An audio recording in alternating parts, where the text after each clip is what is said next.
Going to talk football. The football player Robbie Rogers, he played for Leeds at one stage. He now plays for LA Galaxy. He is pursuing his dream, and he achieved that dream, but his private life was absolutely tearing him apart. Yeah, as a gay man, he had to choose, he thought, to keep his secret and remain on the pitch, or come out and step away from that sport that he adored. And Robbie chose the latter. But thanks to the very positive reaction from fans and his family, he has just signed for LA Galaxy. And all of this.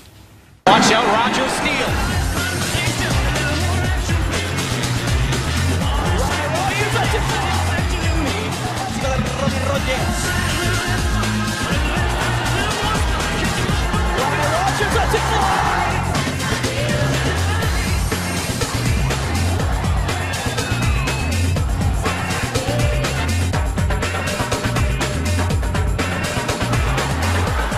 Bursting into the penalty area, Rogers.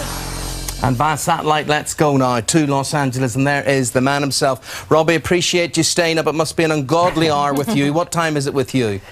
It's 3 a.m. Oh, you look good. You look good for 3 a.m, Robbie. I don't know if you have any regrets about staying up talking to us, but in general... It always general... sounds like a good idea. Like, oh yeah, this interview's going to be great. And then I get close to the time, I'm like, oh, what was I thinking? But it's lovely to speak with you guys. Thank you. Any regrets at all about your decision in coming out? No, I don't have really any regrets in my life. Obviously, I was extremely scared and worried and didn't know what the reaction would be, but you know, I'm really happy with the decision I made. Have there been other times, Robbie, when you nearly did it and didn't quite? What was the difference this time that made you feel strong enough to do it? It was just, I mean, I came out when I'm 27 now, I came out when I was 25 and first to my family, and it was really just years and years of thinking that, you know, the success in football, going to the Olympics, playing for the national team, going to Leeds and playing in different places would kind of mask that depression, and when it didn't, I just came to the point where I was like, you know, I'm willing just to step away from football if it means I can find some kind of happiness. Well, you didn't step away and you had that big decision to make, but let me ask you this, my friend. Do you think you could have come out if you had still have been playing at Leeds United or any other English team?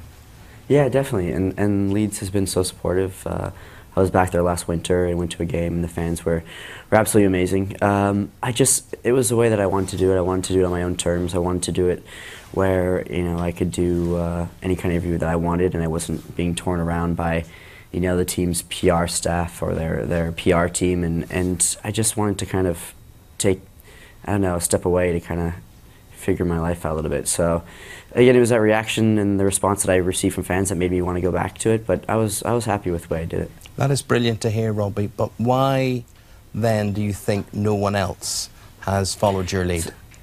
I mean, it's a good question. There's also a few. There's Jason Collins and Michael Sam. Sorry, it's really early.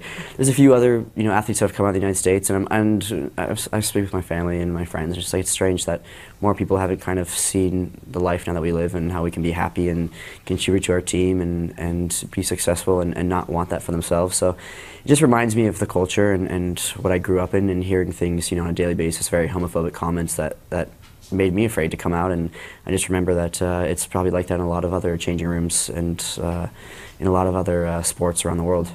How surprised have you been, Robbie, by the reaction that you have had from fans and members of the public? What were you expecting and what actually has happened? Because fans can be very, very cruel. Brutal. Yeah.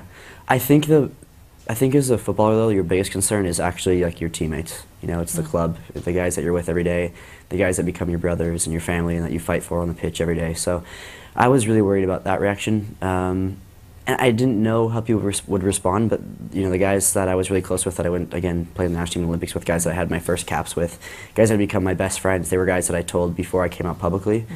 And they were just extremely supportive, and, you know, one of the things they said to me is like, I just don't stop playing. Like, you know, you're 25 now, and you've had a great start to your career, and you're a great footballer, so don't stop. And so when I came out publicly, I wasn't expecting, I didn't know what I expected. I wasn't expecting this, that's for sure. I wasn't expecting to write a book. I wasn't expecting to be speaking to you guys about my experience, that's for sure. What difference? But, you know, I thought I would be torn and that some people would support me and some wouldn't, but it's been, you know, really 99% support and a positive response. And what difference has it made to you and your life and the way you now live your life? Yeah, it's just totally different. You know, I think a perfect example is just being able to enjoy, like we just won the championship, the Galaxy, you know, December 7th, I think it was. And my family came down to the field, and I just could enjoy it with them, and I was crying, and I don't cry that much, but I was crying, and I was celebrating with them, and it kind of just came to me, like I remember last time when I won a championship, and I was in LA actually, but I was playing with the team from Columbus, and I just couldn't enjoy it, and I thought that was like, you know, one of the greatest moments of my career, and I was still very depressed, and there was a moment when I went home after, and I was like, why am I so sad? Like, is it always going to be like this, or what can I do to change it? And it was just so different, you know, so different, and I was able to celebrate with my family and my teammates, my coaches, and just has changed every aspect of my life. So I'm really lucky that that's a brilliant story, and that's a great experience. But there you are, you're in your late 20s now. Say you're not. Say you're in your teens. What advice would you be giving to any youngster that's in their teens? I know there's the odd amateur team that is openly gay, but you know, at a professional or semi-professional level. Yeah, I mean that's a tough question, just because I think everyone's experience coming out is so different, and there's different times for people to come out. Sometimes it's for people when they're young and they're teenagers, other times it's when guys are 25, 30 years old. And the one thing I would say is, and the one thing that I didn't do, I wish at some point in my life I would have found someone to speak to. You know, someone, a counselor or a therapist, someone away from my family, from my team, just someone that I could throw ideas at and talk about my emotions and just kind of get this stuff out of me. Because I mean, to live 25 years with that secret, without telling anyone, and just keeping all of that emotion in, is just, it really creates, I don't know, it's just really tough, and I really struggle with it, and now I have to deal with a lot of things. So I wish I would have spoke to someone, and that's what I would tell to, you know, the younger generation, is just to find someone to kind of make a plan. The story, it's all there in Robbie's book. It's called Coming Out to Play. And you're playing very well at the moment. And are you looking forward to the arrival of Stevie G? Yeah, I am. I've just signed a new 2-year contract, so I think that's probably the amount that he's just signed. So I get to kind of see him and see what he does on the field. I mean, obviously I've watched him my whole life, but it's just going to be exciting to be on the field with him, and to see how him and Robbie Keane kind of link up, and just to see what he brings to, you know, to our stadium every game. So I'm really excited to have him, and I know the guys are as well. Well, Robbie, thank you so much for staying up to talk to us. And we are actually doing a phone-in today, so hopefully there'll be people that have heard you talk, and you'll have been, you know, maybe help them to give us a call. Like you said, just tell one person. Thank you so much. You can go to bed thanks now. so much for having me. Okay, take care. Thank you. Bye-bye. What a polite young man. Wasn't he? Yes. Very, very nice. Very cultured. Yeah. There must be just such a weight off his mind, wasn't it? Yeah. And the fact that he was expecting a negative reaction and got such a positive one.